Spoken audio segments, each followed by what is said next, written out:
YouTube world. This is another segment of Egg Dog.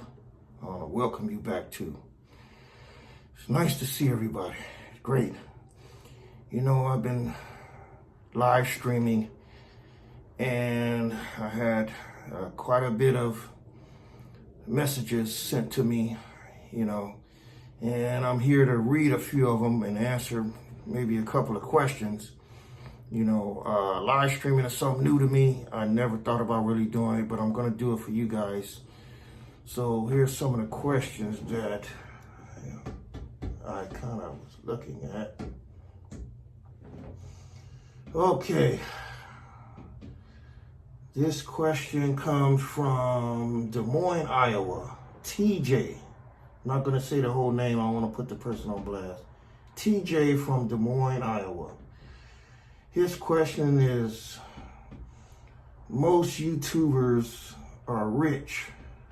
Are you rich? Okay, TJ, I'm sorry to tell you, I'm not rich. I'm barely above the poverty line. I'll tell you that. I don't eat full course meals. TV dinners is probably what I eat. So I'm not one of these rich YouTubers.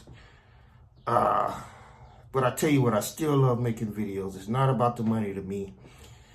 I love subscribers because I think the more you get, the more your message gets out. So I would like that. But no, I'm not rich. So, hey, what can I say? There are a lot of rich YouTubers on there, and maybe, you would like to watch them. It's easy to find. Find one that has maybe 2-3 million subscribers, and, it's a good chance that they're doing pretty well. So, all right.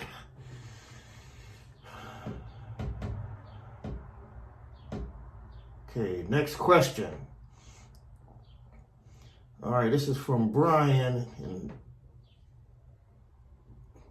is that Poland? Poland. Okay, wow. Could you answer this question? I saw my neighbor putting nails behind my tire. What is that called? Brian, let me tell you something. If you saw that, that person probably falls under the category of hate. A hater. Maybe it's something that you are and that person admires it and maybe they're hating on you. Or maybe when they see you, it's just something that they're so angry with you that they hope you get a nail in your tire and bust your tire or something. Remember what I told you, it's a lot of hate out there, Brian.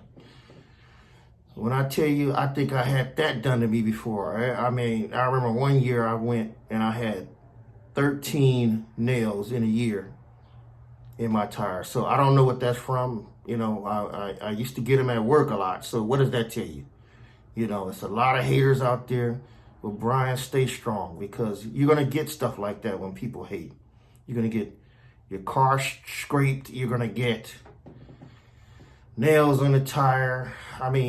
Many other things I'll be talking about in the future you're going to get. So, Brian, I'm sorry to tell you, but you're in trouble. All right.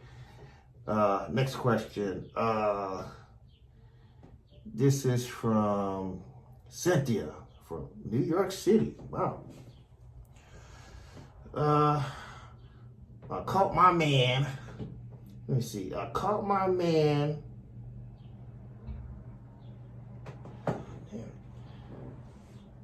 I caught my man cheating on me. What should I do? All right, Cynthia, let me tell you something. There's many reasons why men cheat, because you got some that are just dogs anyway. You got some, maybe in this COVID-19 period, maybe you guys are getting on each other's nerves, and maybe the guy just can't cope with being around you as much, so he gets bored, and it's just a lot of temptation out there in this world. And you got some guys who are just idiots, and they will go out and do something like that. But it's your choice. Do you want to take that? You could take it two ways. If you care about the guy, you can confront the guy and try to make it work. If it's something to where you haven't been feeling this guy, you could tell the romance is gone, and you want to move on, then Cynthia, I'm sorry, it's hard to tell you. I think it's time for you to move on, because once he cheated on you, he's always going to cheat on you. Always remember this: if a guy cheated on you, it's going to continue. Maybe not now, maybe 5 years down the line, maybe 10 years down the line, but it's going to happen again. Especially if he's a good-looking guy, because girls come after you no matter what. So, Cynthia, you got two choices to make. If you love him a lot, you can give it a chance. You can go to counseling. You can confront him, tell him how much you love him, see what he says. If it's a nonchalant thing like, oh, no, I didn't cheat. What are you talking about? You're stupid. And you know he did. It's time to go, Cynthia. Get out of there. All right. Next question. Okay, this is from James from Pennsylvania. This show sucks. Okay, James. Well, I'm sorry to tell you, if you hate the show, click off.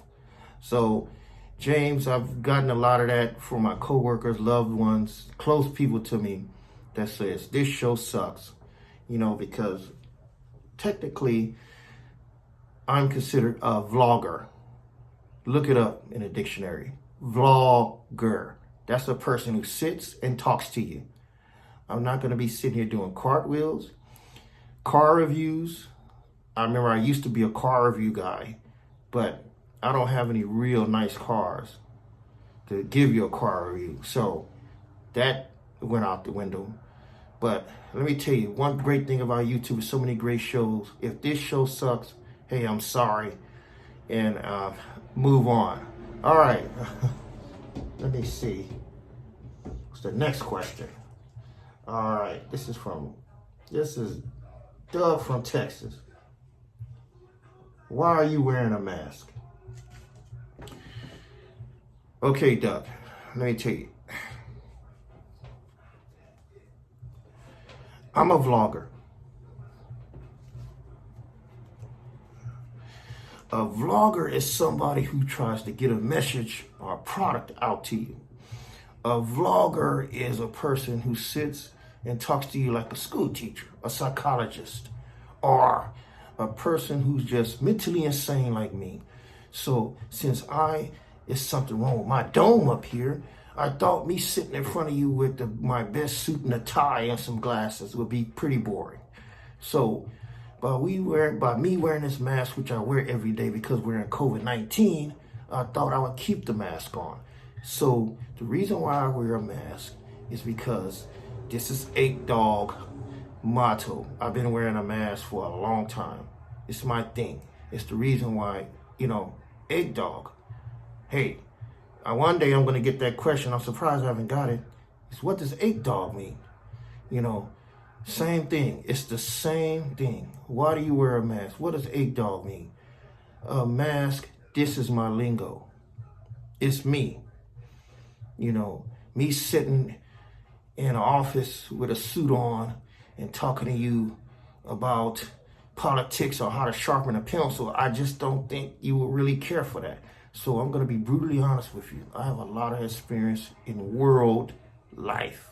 So when I'm telling you I'm going to come to you and vlog about a message, that's what I'm going to do. Okay, so I hope that answers that question. Okay. Next question from Valerie in Georgia. Okay, Valerie says, why can't I find a good man these days? I've been trying so hard, and it don't seem to be any good black men out there. So I have resulted into dating nothing but white men. Okay, this is a big topic, I'm going to tell you, these days and times, the reason why it's not too many good black men or men in general, A lot of us are out there to make that almighty dollar. And a lot of people don't really have time to be in committed relationships. So when you come, one thing about it, Valerie, if you ever date anybody, don't come at them about marriage. Don't come at them about having a lot of kids. Because let me tell you, and if you have kids, sometimes that scares men away too. So when you come at them about having kids, always remember, if you come at them about having kids, you're in trouble. Because one thing that they're going to think is that old motto, kids kill dreams. So the guy hears that and they run. They run because they're nervous. They're not ready for that commitment, especially young guys. Young guys will always run. That kind of commitment is very tough. I'm going to tell you, Valerie, guys want to be free these days. It's not like the past where they want to get a family and settle down and be miserable and everything. After 10 years of marriage, you're sitting there, you're on each side of the couch hating each other. This is not those days. And you're dealing with kids growing up and whooping your ass and all that kind of stuff. It's not those days anymore, Valerie. Guys realize they can make money, they can be free, they can date or whatever. But biblically, yes, you should be married, you should have a family. But most guys these days, in these days and time, don't want that tie down. They're not real men who want that strong responsibility. They want to be free. They want to have money. They want to be able to go buy their nice cars, their nice jewelry, their nice clothes. And when they get home, they don't want nobody nagging them. Let me tell you something.